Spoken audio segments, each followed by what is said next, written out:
first thing to do at the end of an encounter is to mark off the knockout track on the free company sheet. The number of skulls you check off will depend on how many Oathsworn were knocked out and on the difficulty level you played on. Note that you should only mark the knockout track after your first attempt at each encounter. If you've just replayed an encounter, then don't touch the knockout track. Next, you may need to decide whether to replay the encounter. Every encounter will end in either success if you defeat the boss, or failure if all 4 Oathsworn get knocked out. If you succeed at an encounter, then you must move on to the next chapter. But if you fail, then you have the choice of either replaying the encounter or simply continuing to the next chapter. Before you make that choice, here are some factors to consider. As mentioned, replaying an encounter will never affect the knockout track, but it may affect the number of injury cards you suffer and the number of item cards you lose, because those things are based on your final playthrough of the encounter. If you do decide to replay an encounter, then you must replay it before you do anything else. Page 24 of the Encounter Rulebook explains how to set up a replay of an encounter. If you fail an encounter but decide to continue to the next chapter anyway, then the game won't punish you for that, other than the usual penalties associated with all 4 Oathsworn being knocked out. Apart from that, you'll continue through all the end of chapter steps, just as you would if you'd succeeded. From here on, we'll assume that you've completed any replays and have finished the encounter for the last time. You can now read the epilogue in the storybook. At some point, the epilogue will tell you to tally level, loot and losses, which means following this table near the end of the Encounter Rulebook, first all Oathsworn will level up and unlock 1 bonus from the leveling table on page 26 of the Encounter Rulebook. For example, after completing the Chapter 1 encounter, full characters will unlock their Level 2 ability cards, and there's no bonus for companions. More ability cards will get unlocked before Chapters 5, 10 and 15. Here are some other bonuses in later chapters. Permanent tokens, which allow you to start every chapter with an additional combat token of that type.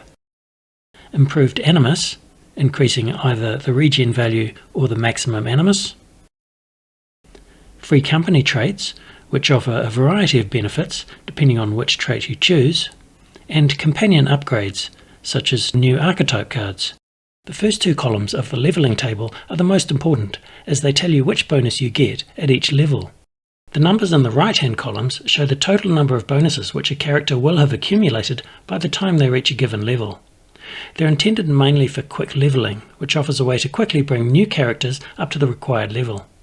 Quick leveling is also used for swapping out characters, switching between full characters and companions, and playing any chapter as a one-off scenario. Next comes loot, where the company gains some new items. Note that the 2 item decks, common items and unique items, are handled a bit differently. First, we upgrade the common item deck. We've just finished Chapter 1, so we archive that deck and replace it with the Level 2 common items. Next, the free company gains 4 items from the common deck and 2 items from the unique deck. And you may gain even more items if you completed the chapter at a higher difficulty level, or if you managed to check off the unique item checkbox on the free company sheet. Cards are drawn at random, and as usual, they can be shared amongst the free company by agreement. And finally, we'll upgrade the unique item deck to the next chapter. Notice that the common items we gained are from the next chapter's deck, whereas the unique items were from the current chapter's deck. The final and frankly less welcome checklist is entitled Losses. There's a reminder to mark the knockout track, which we've done already. Then each Oathsworn who got knocked out must draw an injury card at random. Note that if you're playing the hardcore variant, in other words permanent death detailed on page 9 of the story rulebook, then any surviving Oathsworn must have at least 3 hit points remaining at the end of the encounter to avoid taking an injury. Next, each Oathsworn must lose 1 of the items which they took into battle. This is due to unavoidable wear and tear. What's more, each Oathsworn who is knocked out must lose an additional item. In this example, the exile will lose 2 of the items he took into battle. Fortunately, I get to choose which items he loses. And of course, knowing the new items we gained a moment ago should help me decide which ones to sacrifice. And finally, the free company loses any allies who were killed during the encounter. For further details on ending an encounter and saving the game, see page 24 onwards of the Encounter Rulebook.